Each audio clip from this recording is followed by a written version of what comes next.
Hey guys, I'm going to make a video for this first half of Chapter 5. I've never recorded a video exactly this way in PowerPoint, so let's see if it works. I sort of have to do it this way because I'm at home right now and my internet is terrible, so I can't record an online video.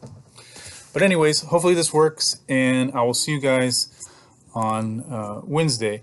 On Monday, I can't be in class because I'm part of the vice president interview. We're hiring a new vice president for the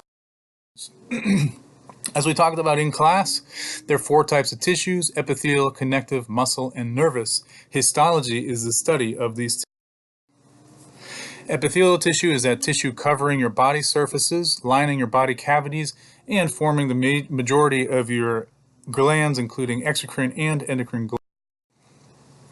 If you remember that epithelial tissue always has 2 sides. A basal surface is attached to a basement membrane, and then some type of tissue below it, usually connective tissue. The apical surface or top surface is always facing open space, and so that's going to allow you to identify epithelial tissue. Epithelial tissue is avascular, meaning that it does not have blood vessels going into it. So in order for it to have nutrient and gas exchange, it must do it through the basement membrane into the tissue that's below it. It is highly innervated, and you know that it's innervated because this includes your skin, for example, and you can feel stuff on your skin. It has a high regeneration capacity, and again, you know that because this is in these areas that are getting abraded all the time, like your skin, like the roof of your mouth. That tissue is being rubbed off all the time and replaced all the time. The main functions of the epithelium, you could say, are physical protection. The best types of epithelial tissue for protection are those that are thick in multiple layers, so they are stratified epithelial tissues.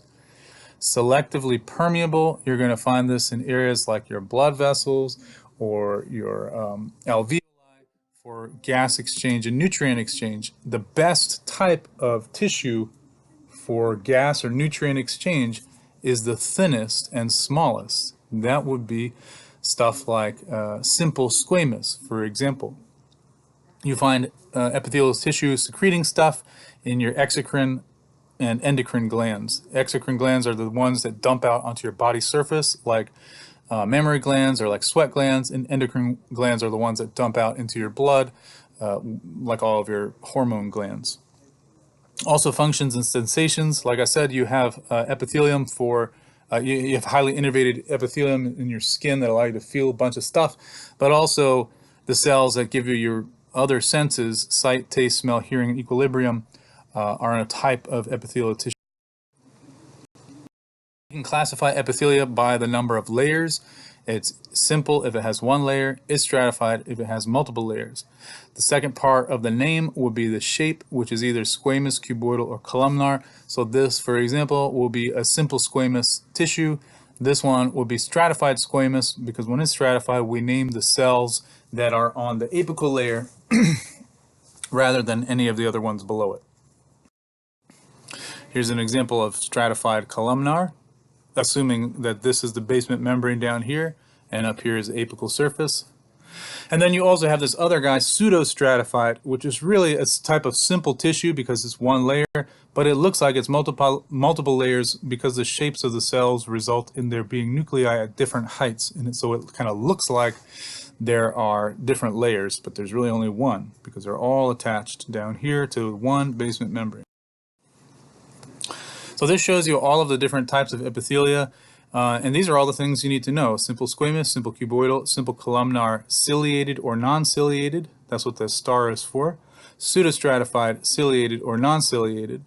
Within the simple columnar and pseudostratified columnar, you're going to be able to identify these right away, at least 2 of them, based on whether they have those mucin-containing goblet cells or not. Stratified squamous, you should be able to identify the keratinized ones just at a glance. This is your skin. The non-keratinized, you're also going to be able to identify, I think, easily. And then stratified cuboidal, stratified columnar, and transitional. So those are all of the types of epithelial tissue that you should be able to identify either in our slides or in like this one. For example, I think simple squamous will probably be a picture rather than a slide, just because I don't have a good slide for simple squamous tissue. Simple squamous epithelium is a single layer of flattened cells. This is the thinnest possible barrier of epithelial tissue you could have. So this is the best, type of epithelial tissue to have for diffusion, filtration, and secretion. So diffusion, like you would have in the air sac, in the alveoli, of your lungs, or in the lining of your blood and lymph vessels, which is called the endothelium, and also lining your serous membranes. Here, actually, you can see a layer of simple cuboidal cells.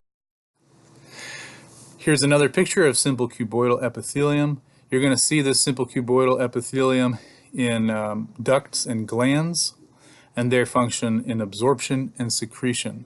So anytime you see something like filtration, absorption, secretion, that's going to be some type of simple epithelium. Simple cuboidal, you're going to see in the walls of the kidney tubules. We'll look at these next semester in more detail. In the secretory regions of most glands, we'll look at those starting today and in the next chapter as well. Ducts of exocrine glands. So the secretory region of the gland is the part of the gland that makes stuff, and then that stuff passes out of that region through a duct to wherever it's going, for example, to the surface of your skin. And that is also often cuboidal.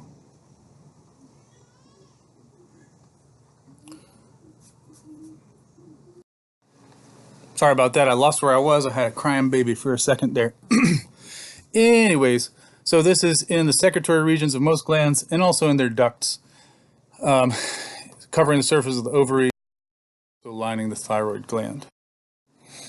Simple columnar, you can see, is either non-ciliated like this guy, or it's ciliated like this guy down here. You can see the border of cilia in this bottom tissue. This non-ciliated simple columnar epithelium is found in the lining of most of your digestive tract, and you can see this has a bunch of goblet cells that is secreting these mucin balls. And so anytime you see these balls of mucin, you know you're looking at some goblet cell that is either simple columnar non-ciliated or pseudo-stratified ciliated. And just knowing that, you can identify these two tissue types just based on whether there's cilia or not, as this one, which does not have cilia. So these non-ciliated guys line most of your digestive tract.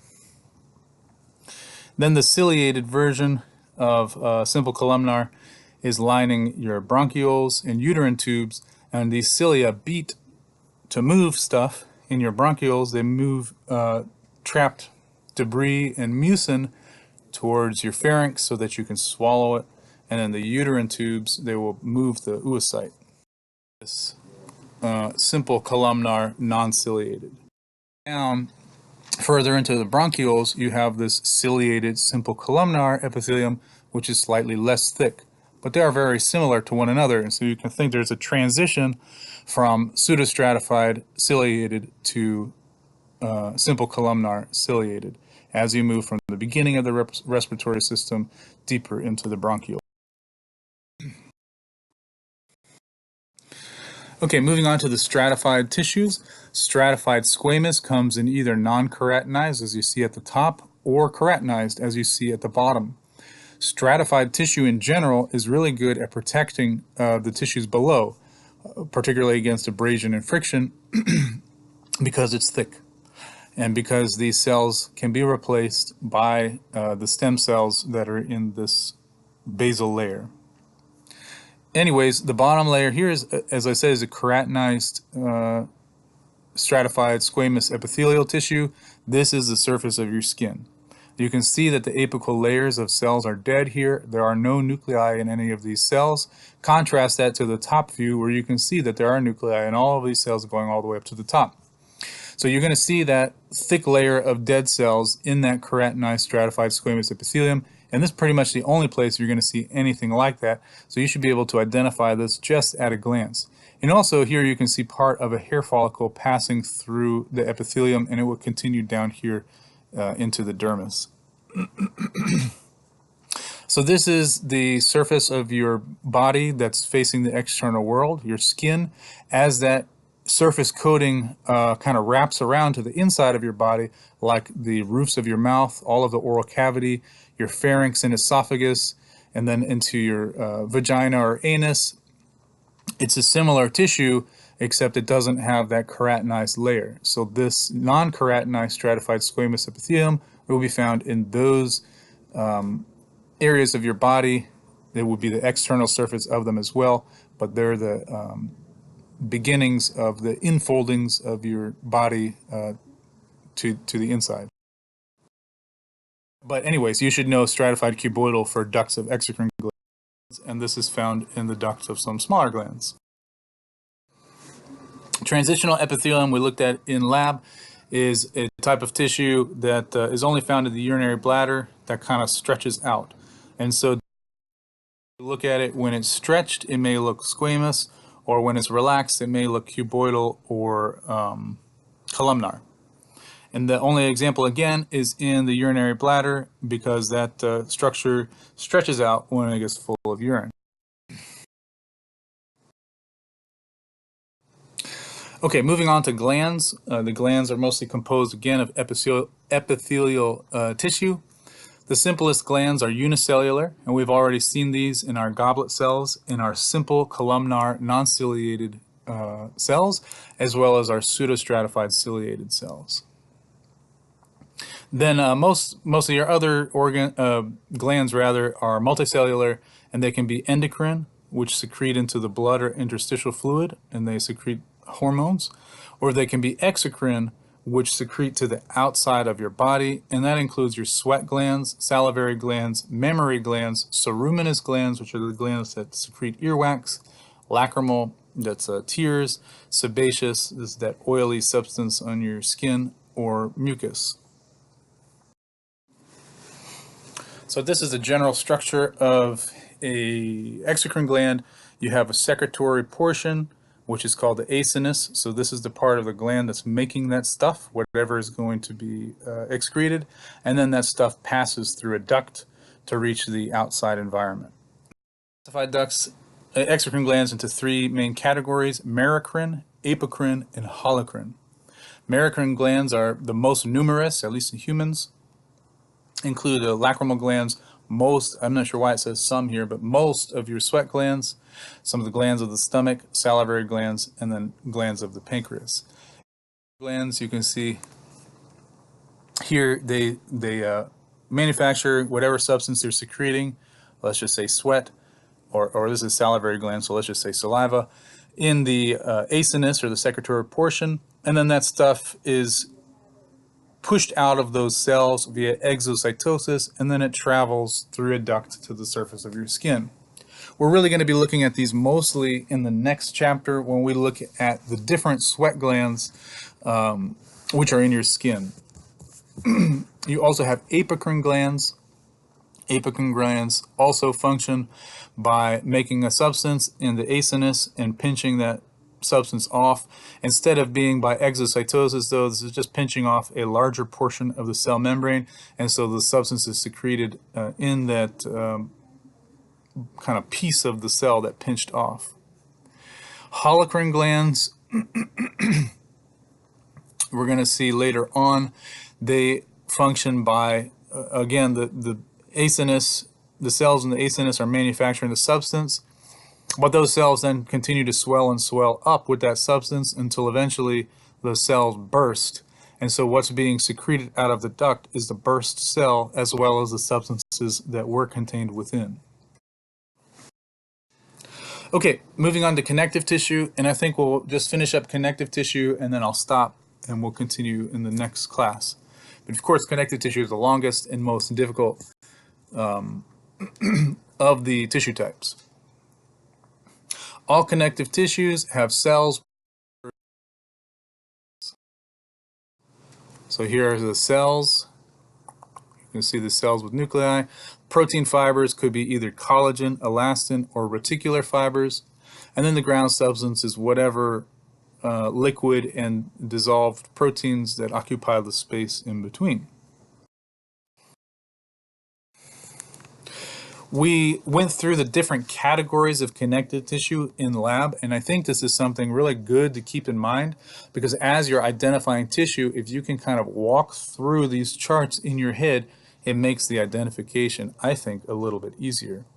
Anyways, connective tissue proper, which is either loose with many open spaces and loosely packed protein fibers, or it's dense, in which case the fibers are very tightly packed together and there is very little open space.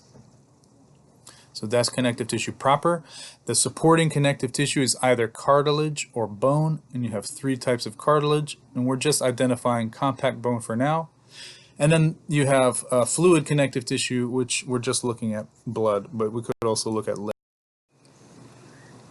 Okay, let's start at proper loose. The first example we have here is areolar. Here you have a bunch of loosely organized collagen and elastic fibers. The fibers are pretty straight, pretty long, but they go in all random directions and they're loosely packed together. A lot of people get this mixed up with nervous tissue because the nervous tissue, I think the axons look in dendrites look similar to this, but you don't see those giant cell bodies that you would see in nervous tissue. You're going to find areolar connective tissue all over the place. At the top layer of your dermis is areolar connective tissue. Right underneath your epithelial tissue. So your skin is epithelial tissue on top, then the basement membrane, and then underneath that begins the dermis, and you have areolar connective tissue right there. Then below the skin in the subcutaneous or fat layer, you also have areolar connective tissue, and then surrounding many of your organs, nerves, muscle cells, and blood vessels. So this stuff's all over the place. Adipose or fat functions to store energy and as an insulator, and also provides some protection around some of your organs by kind of cushioning them. You're going to find this in the subcutaneous layer of your skin. You can sort of pinch your skin, and as you pull your fingers away from the deeper layers, you'll feel the epidermis and dermis kind of fall away from that kind of gristly fat layer that's beneath it, the subcutaneous layer. And if you've ever cut up a turkey or a chicken or beef, that's not already cut for you, you would see the same thing in any other mammal. And also you'll find it surrounding organs. So for example, you have a bunch of fat surrounding your heart, and we're going to see that when we dissect our little fetal pigs. Oh, anyways, the adipose you can identify sort of looks like I was saying in class, like a diamond ring. So here would be the ring, and then the nucleus of the cell is the diamond. Again, it's loosely packed. There's lots of open spaces. And yep. Okay, moving on to reticular. Reticule means little net, and these things make little nets that surround lymphatic organs like the spleen, thymus, lymph nodes, and your bone marrow. You can identify this because the fibers are relatively short, they're convoluted, and they're twisting all over the place, and again there's a lot of open spaces. You may see in this slide you don't see anything underneath the fibers. I'm not sure how they've done that. Maybe they were able to stain the fibers and nothing else. But I think in our slide, you'll see the fibers over top of a lymphatic organ that will be in the background. All right, dense. So the first one under this proper dense connective tissue is dense regular. It's a great name. You have densely packed collagen fibers, and they are regular because they go parallel to one another. These are your tendons and your ligaments. You can see, as I was talking about in the lab, here's a cell, and outside of the cell are protein fibers. So don't get this confused with smooth muscle, because you have a cell, and then outside of the cell are the fibers. These dense regular connective tissue, I think you can see, has very few blood vessels. There's really not even any room to squeeze them in here, and for that reason injuries to tendons and ligaments tend to take a long time to heal. Dense irregular is basically the same thing. It's a bunch of thick collagen fibers, except the difference is the arrangement. So here, instead of being parallel, They're irregular or swirled around. That gives you support and resistance to stress in multiple directions, and you're going to find this in the majority of your dermis. That's the lower layer of your skin. The periosteum of bone. Peri means around. Oste means bone. So periosteum is around the outside of the bone. Perichondrium, around the outside of cartilage. And then around some capsules of your internal organs. Elastic connective tissue, again, functions in that stretch and recoil, and you have it in these places that are under that kind of stress where they're going to be filled up and then need to recoil, like your large arteries, trachea, vocal cords, and suspensory ligament of the penis.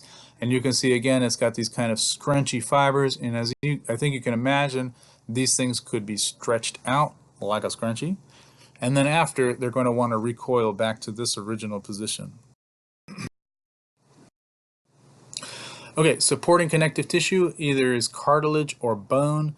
You can always identify cartilage because you see these visible lacuna in the chondrocytes. The lacuna, remember, is the clear open space, and then the chondrocyte is the cell occupying part of that space. By the way, this is not a real thing. What happens is just that when the tissue is fixed and it dries out and shrinks, the cells shrink more than the tissue around them, and so that it looks like there's a big empty space surrounding them, but in the real living tissue, that empty space is not there. But it's helpful for us because it's going to allow us to identify any type of cartilage. So again, every single type of cartilage, first thing, it's got the lacuna and the chondrocytes. Then you just need to figure out which type of cartilage is it. If you see no visible fibers, is hyaline cartilage. And this stuff is kind of all over the place in your nose, your trachea, and your larynx. Costal cartilage, the cartilage of your ribs. Articular ends of your long bones on both ends of every one of your long bones. And most of your bones are long bones, like your tibia, fibula, your femur, your humerus, your radius, your ulna, the long fingers of your bones and your hands and your feet. Every one of those bones, the ends of them are covered with hyaline cartilage, and that acts as kind of a padding and lubricant as they move past each other. During development, when you're a little baby fetus, most of your skeleton is made of like a hyaline model that later on gets replaced by bone. And here you can identify them again because you cannot see the fibers. It's not listed here, but you also have this in your epiphyseal plate or epiphyseal line, which is also in your long bones, and it's where long bones are able to get longer. So until you are done growing, you have cartilage in the epiphyseal lines of all of your long bones. Then when you're done growing, it's all replaced by bone, and that's it. You cannot grow anymore. Okay, fibrocartilage, again, you have the lacuna and the chondrocytes. Do you see fibers? Yes. These fibers are running parallel to one another. I think the slides that we have of fibrocartilage are not so clear, but if you look around in them, you will be able to find these parallel fibers. This is one too where probably, I'm not saying for sure, but be familiar with the image and with the slide, because maybe I'll use the image instead of a slide since this looks so much better than what we have. Anyway, fibrocartilage is weight bearing, and you only find it in these very specific places: intervertebral in the meniscus of your knee. And just instead of explaining what those are, let me just show you. So here is an intervertebral disc. It's a disc of fibrocartilage in between your vertebrae. They're under a lot of pressure, is kind of all the weight of your body is stacked onto these vertebrae. If you have a slipped or bulging disc, that's a problem with the fibrocartilage. You also have fibrocartilage here in the pubic symphysis, where your two pubic bones meet.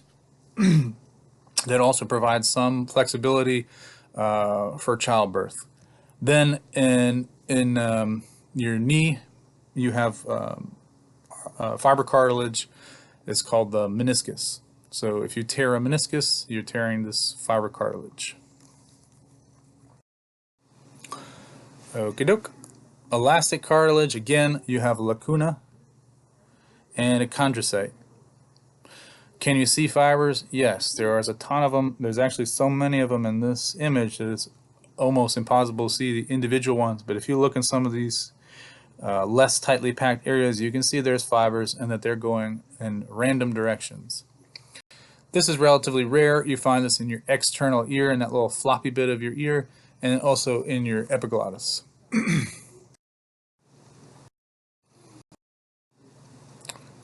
Bone looks unlike anything else, at least compact bone, and it's you see this tree ring-like structure. This is an osteon. You can see there's a bunch of rings around a central canal, and that structure repeats over and over. It's super dense, very solid object. Usually looks white, unless you were to decalcify it, then maybe it's slightly different color. Anyway, the protein fibers here mainly are collagen. That gives your bones some elasticity so they can bend a little bit without breaking. The function of bones is fairly obvious. Some of them is support and protection, allows you to move when your muscles contract against them. Less obvious though, the bones are a storage site for calcium and phosphorus. And even less obvious but super important is that bones are the site of hematopoiesis. So you have red bone marrow in some of your bones that do hematopoiesis, or the production of all blood cells. Hematopoiesis in red bone marrow in your bones. We're going to see later on you got two types of bone. They're either compact like you see here, or spongy bone. Fluid connective tissue, we're just looking at blood. I think this is a fairly easy one to identify. You got your red blood cells, you got your white blood cells, which usually appear blue in this type of stain called Wright stain, and then you have these platelets, which sort of look, I think, like blue fragments. Anyway, they look like little fragments.